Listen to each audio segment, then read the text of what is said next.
Assalamualaikum warahmatullahi wabarakatuh. Kami dari kelompok 11 Teori Ekonomi Makro akan mempresentasikan tentang kebijakan pemerintah. Perkenalkan, nama saya Rima Saripah. Hadawiyah dari kelompok 11.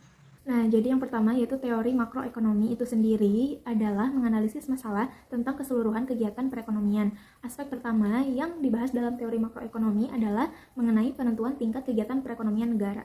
Analisis ini menerangkan sampai di mana suatu perekonomian akan menghasilkan barang dan jasa.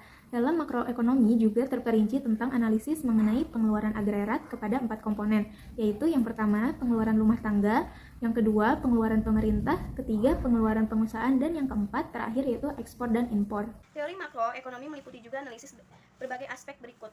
1. Masalah ekonomi yang dihadapi, terutama pengangguran dan inflasi, dan bentuk kebijakan pemerintah untuk mengatasinya. 2. Peranan uang dalam penentuan kegiatan ekonomi. 3. Masalah pengangguran dan inflasi. Pengangguran dan inflasi adalah dua masalah ekonomi utama yang dihadapi setiap masyarakat. Permasalahan ini dapat mewujudkan efek buruk yang bersifat ekonomi, politik, dan sosial.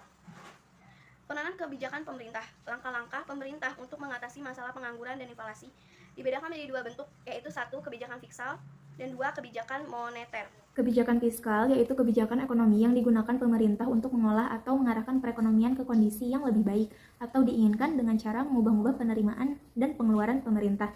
Kebijakan fiskal mempunyai kebijakan yang sama dengan kebijakan moneter. Perbedaannya terletak pada instrumen kebijakannya. Jika dalam kegiatan moneter, pemerintah mengendalikan jumlah uang yang beredar, maka dalam kebijakan fiskal, pemerintah mengendalikan penerimaan dan pengeluaran. Pajak. Secara hukum, pajak didefinisikan sebagai uraian wajib kepada pemerintah yang bersifat memaksa dan legal berdasarkan UU. Sehingga pemerintah mempunyai kekuatan hukum, misalnya denda atau penjara, untuk menindak wajib pajak yang tidak memenuhi kewajiban. Secara ekonomi, pajak didefinisikan sebagai pemindahan sumber daya yang ada di sektor rumah tangga atau perusahaan, dunia usaha, ke sektor pemerintah melalui mekanisme pemungutan tanpa memberi balas jasa langsung. Besarnya pajak yang diterima pemerintah dipengaruhi oleh tingkat pendapatannya. Sebaliknya, pajak dapat mempengaruhi pola produksi atau konsumsi.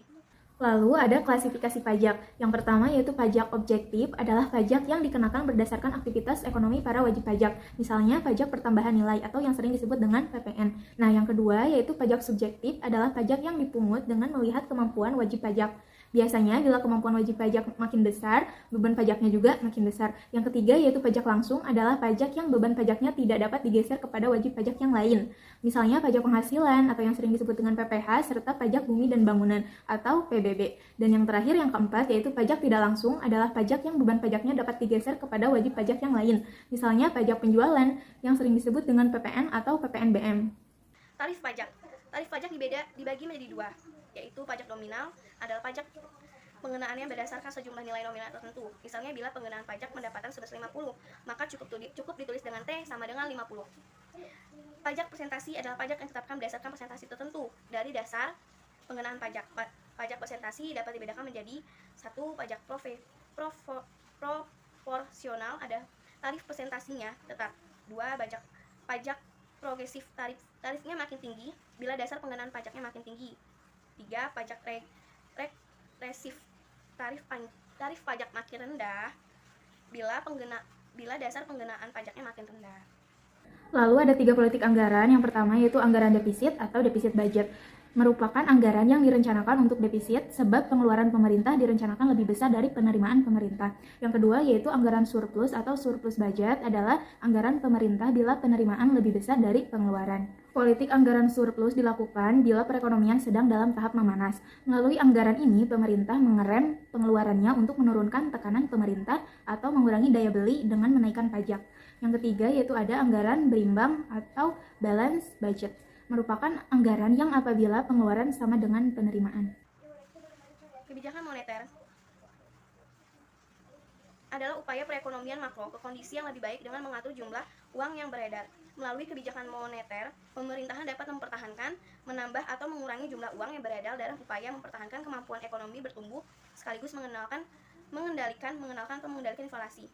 Ada 3 kebijakan instrumen yang digunakan untuk mengatur jumlah uang yang beredar, yaitu yang pertama, operasi pasar terbuka. Merupakan kebijakan pemerintah mengendalikan jumlah uang yang beredar dengan cara menjual atau membeli surat berharga milik pemerintah. Di Indonesia, operasi pasar terbuka dilakukan dengan menjual atau membeli sertifikat Bank Indonesia dan surat berharga pasar uang. Yang kedua yaitu fasilitas diskon merupakan adanya tingkat bunga diskon, maksudnya adalah tingkat bunga yang ditetapkan pemerintah atas bank-bank umum yang meminjam ke bank sentral. Jika pemerintah ingin menambah jumlah uang yang beredar, maka pemerintah melakukan suatu cara yaitu menurunkan tingkat bunga pinjaman. Nah, yang terakhir ketiga yaitu rasio cadangan wajib merupakan penetapan rasio cadangan wajib juga dapat mengubah jumlah uang yang beredar. Jika rasio cadangan wajib diperbesar, maka kemampuan bank memberikan kredit akan lebih kecil dibandingkan sebelumnya. Kebijakan moneter dan keseimbangan ekonomi. Dalam perekonomian pasar, kenaikan tingkat bunga mengidentifikasikan telah terjadinya kelebihan permintaan investasi. Akibatnya dapat dilihat dari dua sisi, yaitu satu, sisi output. Kenaikan tingkat bunga akan menyebabkan ada beberapa rencana investasi yang dibatalkan sehingga akibatnya penambahan kapasitas produksi menjadi kecil. Dua, sisi biaya, kenaikan tingkat bunga akan menaikkan biaya produksi dikarenakan naiknya biaya modal. Mungkin cukup sekian presentasi dari kami kelompok 11. Mohon maaf apabila terdapat kekurangan dan kesalahan dalam penyampaian materi kebijakan pemerintah kali ini, karena kami juga masih dalam tahap pembelajaran. Cukup sekian, terima kasih. Wassalamualaikum warahmatullahi wabarakatuh.